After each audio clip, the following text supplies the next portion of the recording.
네, 이번에는 세 번째 시간에 토픽입니다. 토픽 역시 지난번 읽기 또 그 지난번 읽기 이어서 계속 할 건데 두 번 공부했는데 역시 20번까지밖에 못했죠. 그래서 오늘은 21번부터 또 해나갈게요.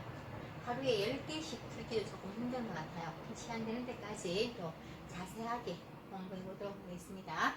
자, 21번, 22번 같은 경우도 여기 문장 단락 하나에 문제가 지금 2개 있어요. 그러니까 하나를 잘 읽으면 2개를 맞출 수 있는 거죠. 자, 한번 볼게요. 다음 글을 읽고 물음에 답하십시오 했어요.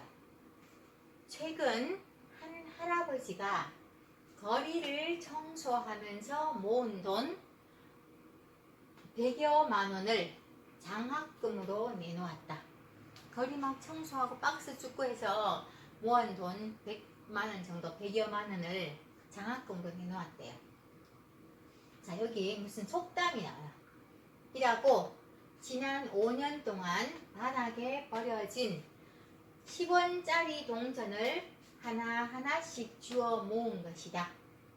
네, 길거리 청소하면서 그냥 10원짜리 동전, 100원짜리 동전 떨어져 있는 것을 그냥 주워 모았대요. 근데 그 돈이 100여만 원이겠대요. 사람들은 큰 돈이 있어야만 다른 사람을 도와줄 수 있다고 생각한다. 하지만 참된 기부란, 정말로 진정한 기부, 누군가에게 도움을 주는 게 기부죠. 기부란 돈의 액수가 중요한 것이 아니라, 돈이 얼마인가가 중요한 것이 아니라 다른 사람을 향한 사랑의 마음이 중요하다라는 말을 하고 있어요. 그럼 여기 뭐가 있을까요? 자, 100여만 원을 청소하면서 모았는데, 자, 뭐라고 지난 5년 동안 바닥에 버려진 10원짜리 동전을 하나하나씩 주워 모은 게 100만 원이 됐대요. 이런 거 보면 뭐라 합니까? 조그만 거 모아가지고 아주 크게 만드는 거죠. 그걸 보고 우리 배웠죠? 네. 티끌 모아 태산이라는 이야기 있습니다. 티끌 모아 태산이라고 지난 5년 동안 10원짜리 하나하나씩 주워 모아가지고 지금 이 사람이 큰 돈을 만든 거예요. 이게 답은 4번이죠. 그러면 이 글의 중심 생각이에요. 중심 생각이 여러분 뭐 같아요? 한번 딱 찾아보세요.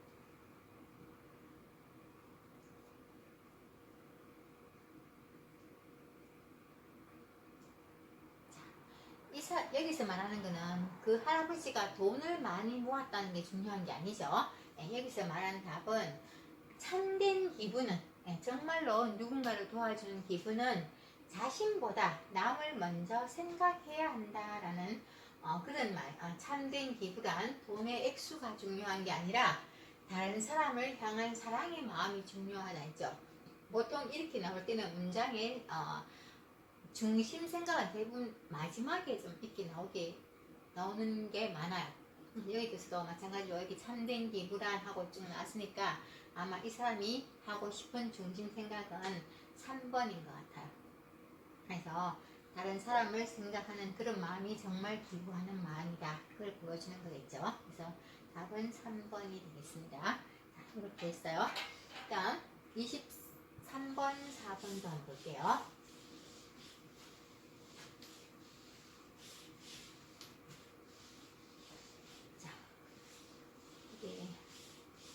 선생님이 타이프로 글씨를 친 것보다 조금 허리죠. 이거는 선생님이 책에서 그냥 PDF 파일을 갖고 와서 했더니만은 선생님이 만든 글자보다는 조금 허리인데 그래도 아마 여러분이 알아볼 수는 있을 것 같아요. 이번에도 마찬가지로 자, 글을 읽고 물음에 답하는데 아까보다도 더 글이 길어졌어요. 그래서 여기도 23번 문제는 심정, 밑줄 친 부분에 나타난 나의 심정, 어떤 마음인가에 대한 문제를 묻는 거예요. 그리고 24번은 이 글의 내용과 같은 거니까 내용과 같은 거 묻는 문제는 잘 읽으면 답은 찾을 수 있어요. 그런데 우리가 토픽 시험 칠 때 시간이 늘 부족하니까 그 시간을 좀 채우기, 맞게 하기 위해서 내용을 빨리빨리 읽는 게 중요하겠죠. 자, 그러면 우리는 지금 문제를 천천히 풀고 있으니까 한번 읽으면서 한번 볼게요. 자, 할머니를 시골에 두고 서울로 올라오는 발걸음은 가볍지 않았다. 할머니 혼자 시골에 두고 서울로 올라와야 된다고. 발걸음이 가볍지 않았다. 하지만 무거웠던 마음은 며칠 가지 않았다. 처음에는 할머니가 두고 오니까 마음이 무거웠는데 그 무거웠던 마음이 며칠 가지 않았어요. 금방 잊어버렸다는 얘기겠죠. 할머니는 날마다 전화를 하더니 급기야 서울로 올라오시고야 말았어. 할머니가 올라오시고 있으니까 걱정한 마음이 별로 오랫동안 안 가도 되겠죠. 올라오시고 말았다. 할머니의 손자 사랑은 어쩔 수 없나 보다. 할머니가 이제 손자 때문에 결국 올라오셔가지고 할머니는 청소며 빨래며 나에게는 안 보이던, 나는 보이지 않는데 할머니 다 끄집어내서 온갖 집안일들을 찾아서 하기 시작했어요. 할머니 눈에 다 보이니까. 그냥 쉬다가 내려가시라고 아무리 말해도 들은 척도 하지 않았다. 내가 그냥 할머니 그냥 쉬다가 내려가세요 아무리 이야기해도 할머니가 들은 척도 안 해요. 들은 것 같지도 않아요. 들은 척도 안 했다. 30이 넘은 나는, 벌써 이 말한 사람이 30이 넘었어요. 30이 넘은 나는 할머니가 보기에는 여전히 아이에 불과했다. 내가 30이 넘었으니까 남들이 보면 다 어른인데 할머니가 보기에는 아이로밖에 안 보였다는 얘기죠. 서울 살이 몇 주 만에, 서울에 산지 몇 주 만에 낯선 동네에서 친구까지 사귄 할머니는, 서울에 이제 손자 집에 갔다가 며칠 만에 친구까지 사귀었대요. 그래서 할머니는 친구를 따라서 시장에 갔다가 넘어지시고 말았다. 친구와 같이 시장 갔다가 결국 넘어지셨어요. 병원에서 온 연락을 받고 걱정이 되어서 정신없이 막 달려갔더니 할머니는 같은 병실 사람들을 모아놓고, 같이 병실에 온 사람들 막 모아놓고 환하게 웃으며 이야기를 하고 있었다. 다리에 붕대를 감고서 말이다. 다리에는 넘어져 다쳐서 붕대 감고 그 광경을 보고 난 할 말을 잃었다 했어. 그 할머니 보니까 말이 안 나온다, 할 말을 잃었다 뜻이에요. 이 내용이 어렵지는 않아요. 지금 이야기니까. 자, 그러면 나의 심정. 자, 아무리 말해도 들은 척도 하지 않았다는 어떤 심정일까요? 내가 아무리 무슨 말해도 들은 척도 안 해요. 그럴 때 어때요? 내 말이 안 통하죠? 그러면 무슨 기분일까요? 그때 그렇죠, 답답하겠죠. 이야기를 해서 알아들어야지 시원한데 답답해요. 아무리 말해도 못 알아듣으니까. 후련하다는 것은 속이, 내가 안에서 못할 말이 있었는데 말을 해버렸어요. 속이 후련하다고 얘기합니다. 민망하다, 알죠? 뭔가 하지 말았어야 되는데 어떤 행동을 했거나 좀 부끄러울 때 민망하다라는 말을 씁니다. 그리고 번거롭다, 알죠? 네, 일이 너무 많아진다는 얘기예요. 내가 간단하게 할 수 있었는데도 일이 막 너무 많아져서 번거롭다는 씁니다. 답은 답답하다가 맞겠죠. 아무리 말도 안 알아듣니까. 내용과 같은 거 찾아요. 이제 할머니께서는 내 말에 자주 귀를 기울이셨다? 할머니 내 말 잘 들었어요? 안 들었어요? 안 들었죠? 귀를 아예 안 기울이셨어요. 할머니께서는 시장에 갔다가 다리를 다치셨다? 맞아요? 네. 서울서 벌써 친구 사귀어가지고 시장 갔다가 다리 다쳐서 병원에 기부스하고 있다고 했어요. 답은 2번이 맞죠? 3번, 할머니께서는 나에게 온갖 집안일을 시키셨다? 나한테는 아예 하지 말도 안 하고 온갖 집안일을 할머니가 다 하신 거예요. 할머니 스스로 다 하셨으니까 얘도 틀렸어요.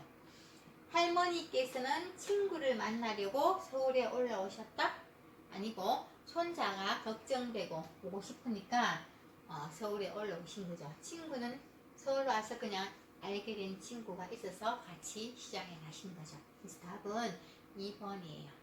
그죠? 네. 이번에 25번부터 27번까지는 신문 기사의 제목이에요. 이거 많이 해봤죠? 네. 신문 기사가 한 줄 나오면 그 내용이 뭔지를 찾는 거죠. 생각보다 여러분들이 이 문제를 좀 어려워해요. 그래서 한번 볼게요. 자, 낮에는 화창, 밤부터 곳에 따라 빗방울 뚝뚝 나왔어요. 이게 무슨 말일까요? 화창이 뭐예요? 화창. 화창하다는 얘기는 날씨가 아주 햇빛이 쨍쨍 나고 날씨가 아주 좋을 때 날씨가 화창하다고 해요. 비 오거나 흐리지 않은 날씨, 그때 우리 화창하다죠. 화창이라는 말 뜻을 알아야 돼요. 그래서 이거는 아주 날씨가 맑다, 그때 보통 화창하다는 말 씁니다. 그리고 밤부터, 낮에는 계속 화창해요. 근데 밤부터 곳에 따라서 어떤 지방마다 좀 다르게 곳에 따라 빗방울이 뚝뚝뚝 떨어질 수 있다는 얘기예요. 그러면 답 찾아보세요. 답이 뭡니까?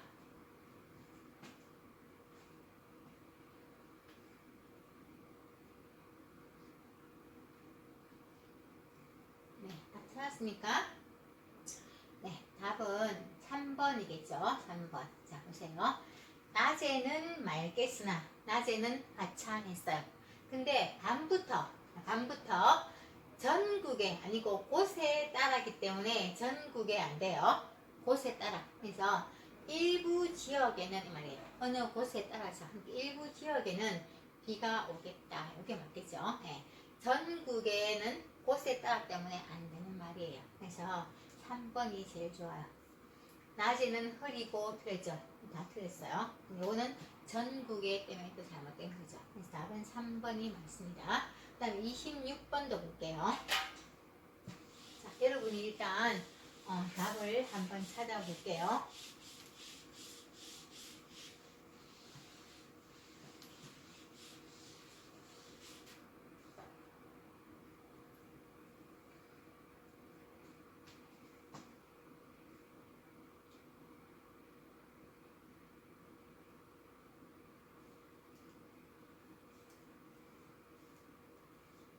자, 답 찾았습니까? 네, 볼게요. 불황이 뭐예요? 불황. 요즘 너무 불황이야 이런 말 쓰죠. 불황이라는 것은 경제 상태가 좋지 않다는 얘기예요. 이렇게 경제가 잘 돌아가면 돈도 잘 쓰고 할 땐 불황이 아닌데 지금도 우리 불황이에요. 왜? 모든 경제가 지금 좀 마비됐죠. 그래서 불황은 경제 상태가 좋지 않은데 그때를 불황이라고 하는데, 불황에도 불구하고 포도주를 소비한 사람들이 소비가 껑충이에요. 껑충이 무슨 말이에요? 껑충하니까 껑충은 뛰다 뜻이에요. 그래서 높아지다, 껑충, 높아지다, 뭐 뛰다 그런 맛이죠. 그래서 경기는 경기는 안 좋은데 그래도 사람들이 포도주를 많이 마시나 봐요. 포도주를 사가는 사람들이 껑충 아주 많아졌어요. 그래서 불붙은 판매 경쟁. 포도주를 파는 곳이 한 군데만 아니고 여러 업체가 있잖아요. 업체 있으니까 갑자기 포도주가 많이 팔리니까 업체들끼리 불붙었어요. 막 서로 막 많이 팔려고 막 불붙은 거예요. 불붙다는 이야기는 경쟁이 심해졌다는 얘기예요. 그래서 불붙은 판매 경쟁. 우리 회사 거 더 많이 판매하려고 막 이렇게 서로 이렇게 불이 붙었다. 경쟁을 많이 한다는 얘기죠.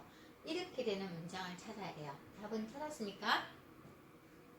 네, 답은 4번이죠. 네, 답이 4번이에요. 한번 볼까요? 불황에도 경기는 안 좋아도 포도주 소비가 증가 맞죠? 아까 껑충 했으니까 껑충 뛰었다니까 증가 때문에 포도주의 판매 경쟁이 이게 불붙은 판매 경쟁, 어느 회사에서 더 많이 팔 것인가 서로 경쟁하는 게 심해졌다. 이 심해졌다가 불붙었다라고 생각돼요. 불붙다. 네, 판매 경쟁 여기 나왔으니까 포도주의 판매 경쟁이 불붙었다, 심해졌다라는 말하고 같이 어울릴 수 있어요. 이렇게 답을 찾으면 됩니다. 다음 27번 볼게요. 네, 27번까지가 지금 신문기사 제목 맞추는 거예요. 자, 여러분이 일단 27번도 답을 먼저 한번 찾아보세요.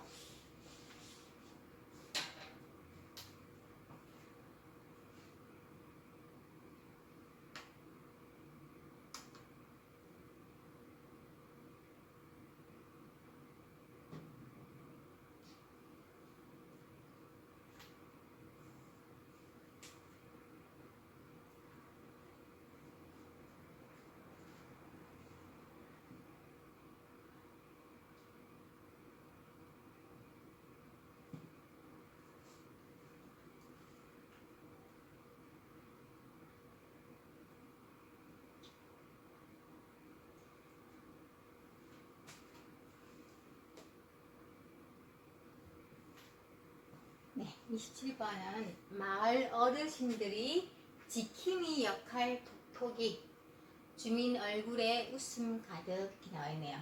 지킴이. 자, 마을 어르신들이 그 마을에 있는 어른들이 지킴이 지켜주는 사람 뜻이에요. 지켜주는 사람. 지켜주는 사람 역할을 톡톡히 한다. 이게 잘하고 있다는 뜻이죠. 그래서 주민 얼굴에 웃음이 가득하다라는 얘기가 나와 있는데, 자, 마을 어르신들이 지금 뭐 잘 지켜주고 있어요. 그래서 그런 역할을 잘해가지고 주민들 얼굴에 웃음이 가득해요. 무슨 말일까요? 네, 그래서 마을 어르신들이 지킴이 역할을 한다고 했으니까 주민들은, 그래서 주민들이 얼굴에 웃음이 가득하다 했죠. 그래서 아마 마을 어르신들이 동네 주민들을 위해서 뭐 안전을 잘 지켜주고 있나 봐요. 그래서 답은 여러분이 보면 알겠지만 주민들은 안전을 위해서 애쓰는 마을 노인들 덕분에 노인들이 지켜주니까 기분이 좋다. 이게 맞겠죠. 답은 아마 3번으로 하면 제일 좋을 것 같아요. 이게 마을 어르신들이 주민들을 지켜준다는 이야기겠죠. 이렇게 해서 우리가 이제 신문 기사에 대한 이야기를 다 한번 해봤어요. 이제 28번부터는 어떤 문제인가 하면은, 자, 관로 안에 들어갈 내용으로 가장 알맞은 거예요. 사실 관로 안에 들어갈 내용 찾는 것도 조금 어려운 편이에요, 문제가. 근데 이건 좀 짧으니까 뒤로 갈수록 좀 더 어렵겠죠. 자, 볼게요. 동화는 어린이가 읽는 책이라는 인식이 지배적이었다. 동화는 다 어린이가 읽는 책이라는 생각이 보통이었다는 얘기예요. 그러나 요즘은 동화를 통해서, 자, 보통 어린이가 읽는 책이라는 생각이 보통이었는데, 그러나 했어요. 그러나는 뭐예요? 그러나는 보통 반대의 내용 나오죠, 뒤에. 그래서 그러나 요즘은 동화를 통해 뭐 하는 어른들이 늘고 있다 나왔어요.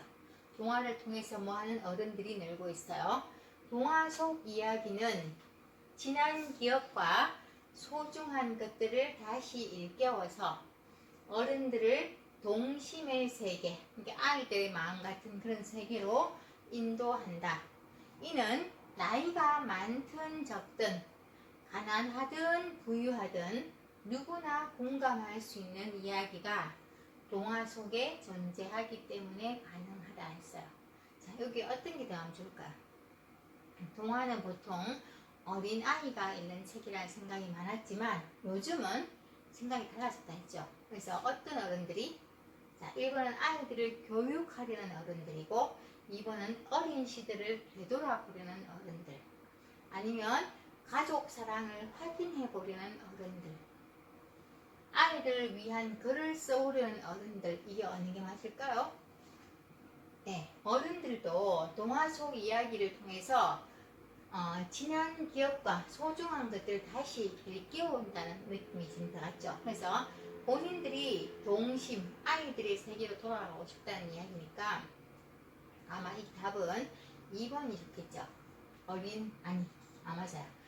어린 시절을 되돌아보려는, 자기도 지금은 어른이 됐지만 어린 시절에 어땠다는 것을 한번 돌아보겠다는 그런 마음을 가진 어른들이 많아져서 지금은 동화도 아이들만 읽는 책이 아니라 어른들도 읽고 있다는 이야기가 될 것 같아요. 이렇게 해서 28번 그렇고요. 29번도 마찬가지 문제예요. 자, 이 관로 안에 뭐가 들어갈지를 보는 건데 여러분이 이렇게 잠깐 답을 한번 찾아보세요.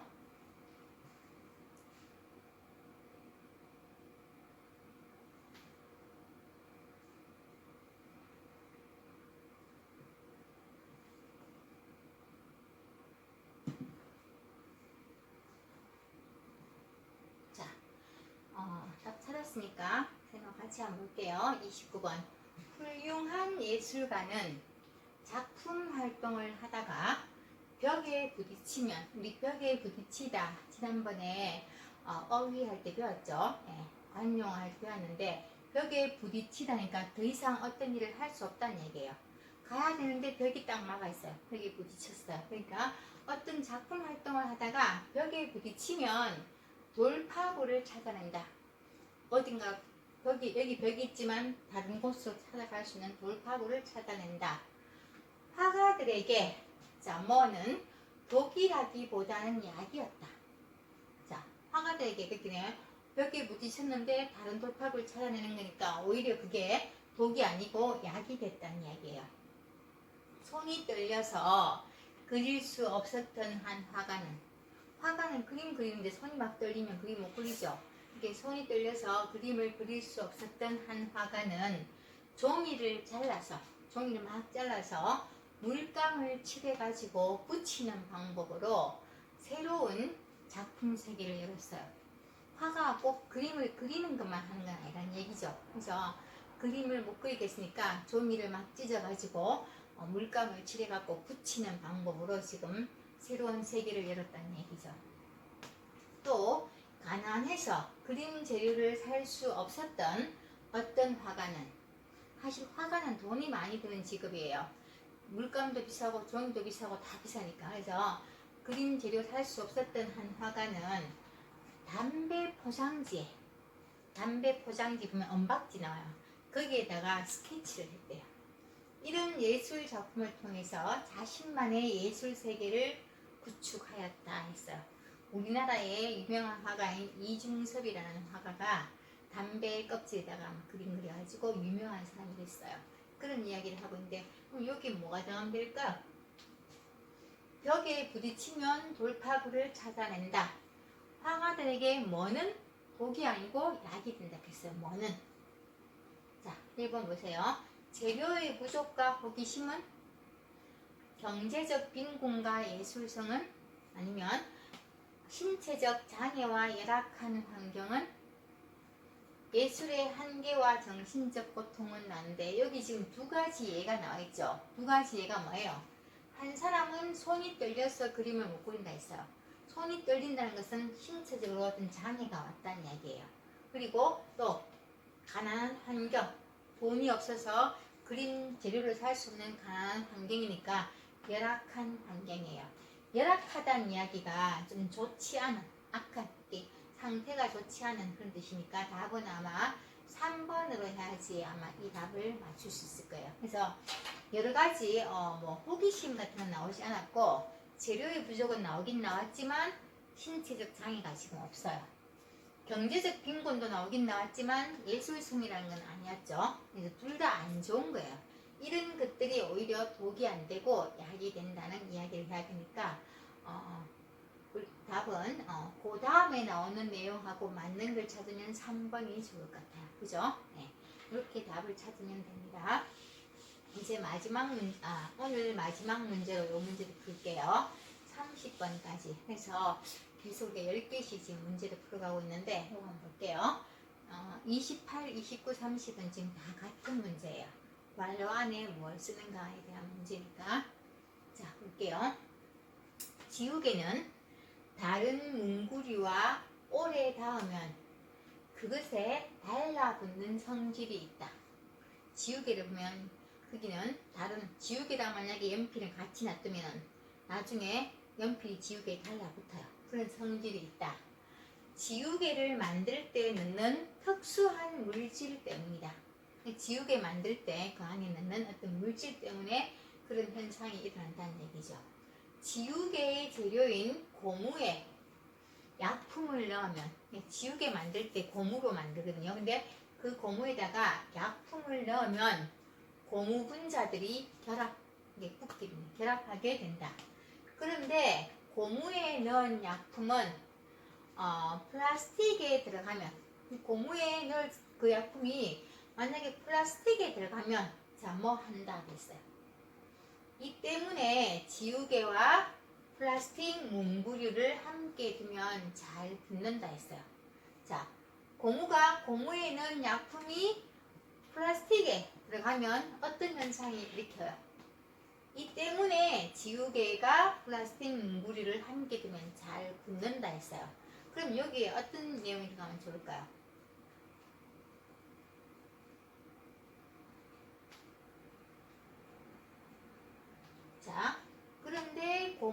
넣은 약품은 플라스틱에 들어가면 왜 지우개에 고무가 들어있는데 그 지우개하고 연필이랑 만약에 자 같은 것도 같이 두면 나중에 보면 붙어 있어요.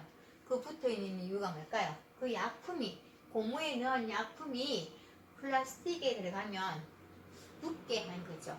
붙게 하니까 붙는 거잖아. 그래서 여기서 답은 고무를 달라붙게 하는 성질이 있어요. 고무에 들어가는 약품이. 그래서 고무를 달라붙게 한다.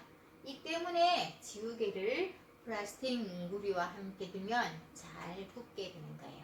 그래서 여러분들도 나중에 보면은 필통 안에 지우개하고 만약에 뭐 플라스틱 연필 같은 거 아니면 볼펜 같은 걸 같이 넣어두면 금방 자주 쓸 때는 안 그래요. 근데 그냥 놔두고 한참 놔두면 지우개랑 그 볼펜 같은 게 이렇게 붙어 있어요. 그 붙어 있는 성질이 지우개 만들 때 넣는 약품이 고무를 달라붙게 하는 성질이 있어서 그런 거겠죠. 그래서 여기서 답을 1번으로 보면은 이 문제를 잘 풀 수 있을 것 같아요. 우리가 오늘도 21번부터 지금 30번까지 딱 10개의 문제를 풀었어요. 그래서 듣기 시험 문제가 50문제인데 70분 동안 풀어야 되거든요. 근데 우리는 지금 문제를 빨리빨리 푸는 것보다는 문제의 정확한 뜻을 알고 푸는 지금 연습을 하고 있는 거예요. 여러분이 어차피 시험을 치러가면 빨리빨리 풀어야 되지만 지금은 좀 더 정확하게 우리가 지금 시간을 두고 공부하는 거라서 좀 정확한 뜻을 알고 풀면 좋을 것 같아서 제가 차근차근하게 설명을 해주고 있어요. 여러분들이 지금 요즘 토픽 문제는 문제은행식으로 바뀌어서 좀 똑같은 문제가 나올 수 있어요. 그러니까 하나씩을 정확하게 알고 하는 게 더 도움이 될 수 있다는 얘기예요. 그래서 다음 시간에 31번부터 40번까지를 하고 41번부터 50번까지는 안 풀게요. 이거는 약 5급, 6급 정도의 수준을 요구하는 거니까 안 풀고 다음에 또 다른 문제로 1번부터 다시 풀어나가도록 하겠습니다. 오늘 공부하느라고 수고했습니다.